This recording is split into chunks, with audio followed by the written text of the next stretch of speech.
everybody, this is Dr. Joe Boria with this week's Thot Flash. I'm going to read you a quick sentence. The quantity of function predetermines the quality of function.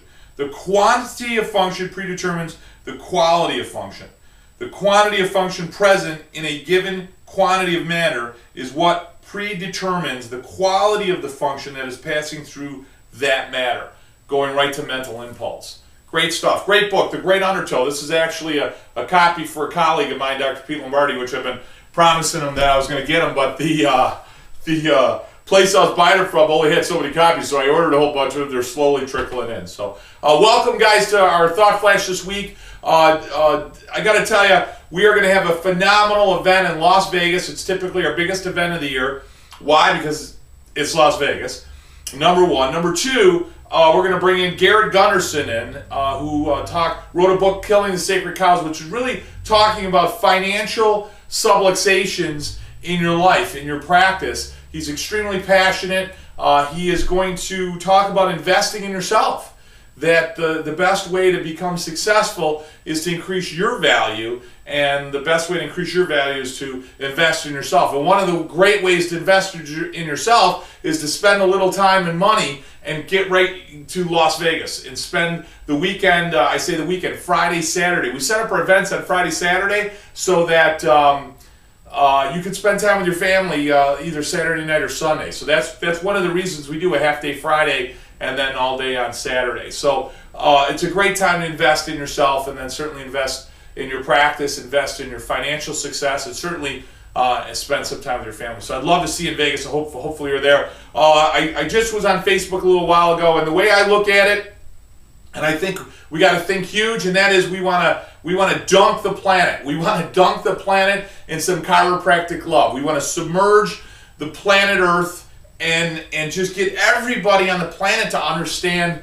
what it is we do. We are so misunderstood as a profession because our message isn't clear. And I think we've seen that more recently now than we've ever seen it. And we understand why. There's some reasons for that. Certainly what's happening and what's happened with the CCE is some clarification, some purging of the profession. And they were certainly shown that they aren't representing the profession as a whole. And so they were given some time to show that they're going to represent the profession, or they have represented the profession, and what they're going to do in order to heal the profession. And the subluxations that are our problem, that are preventing the growth of this profession, certainly are that primordial subluxation that you guys have heard me talk about at length, and that is, above the head. So I talk about getting better at adjusting people above the atlas. That's the better place to be as a chiropractor. You certainly, as a profession, we need to be better above the atlas as well. Our ability to communicate, our ability to demonstrate value, our ability to be clear and concise in offering recommendations for care and why, and then justifying that if need be. And we need to work together as a profession.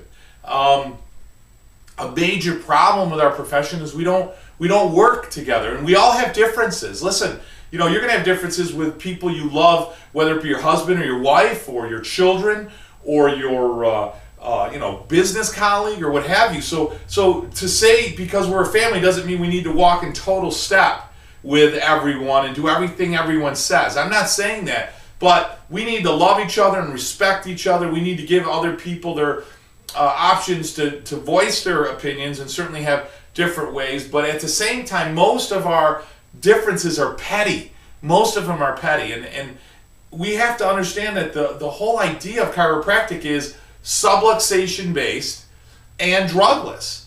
That the whole idea of chiropractic was the concept that there's a doctor that lies within you called innate, and that our job is to nurture innate so that the body works as well as it can. And if the body fails or fumbles or is challenged by trauma or some other type of disease that's beyond what the body is capable through innate and matter, right, of correcting, then certainly medicine plays a role. So to argue that chiropractic is to replace medicine, That's ridiculous. That's never been the goal. Chiropractic really doesn't have anything to do with medicine. But reality is, if people learn the paradigm that the body heals from within, number one, and then two, we were able to communicate effectively and demonstrate our value towards their health care and their family and their children and their baby's health care, two things are going to happen. One, people will look to themselves and ways to get their body to work better before they ever look for medical. I mean, that's number one. Number two, less people will get sick. So following that principle, hitting on both cylinders, everyone's going to get healthier, and two, or less likely to get sick, and two, people will shift their paradigm, the way they view the world, the way they think, and therefore they're not going to choose the drug or surgery as a first choice or as the only choice.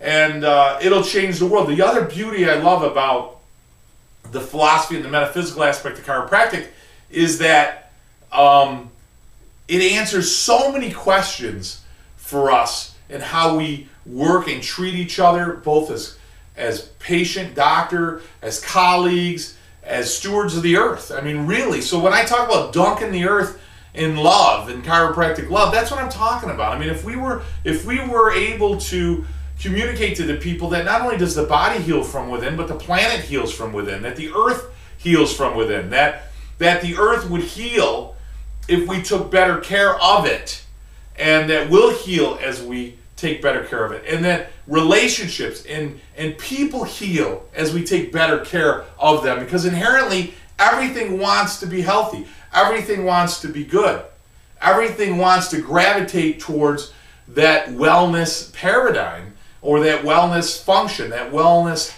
homeostasis. So quantity and quality, which are words that you hear from Dee Dee, you hear Tone, and then you hear those words by his son BJ regularly. Those are words that we need to use in all aspects of our life. So we don't pollute the world so much, we don't pollute our bodies so much, right? Again, how we talk to each other, how we treat each other.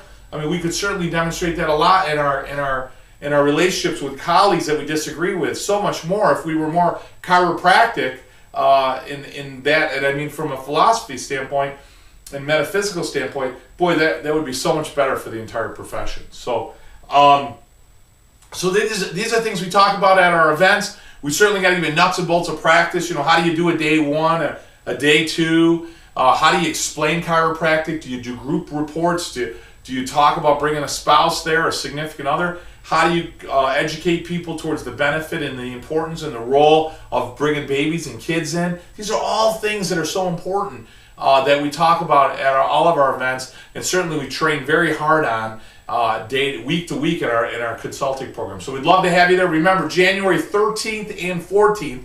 January 13th, 14th, Las Vegas. We got Garrett Gunnarsson coming in. We are going to take the world, take the earth, and we're going to dunk it in some chiropractic love. I hope you're there with us, guys. Have a great week. May your innate always flow from above down, guys. My best friend gave me the best advice. He said each day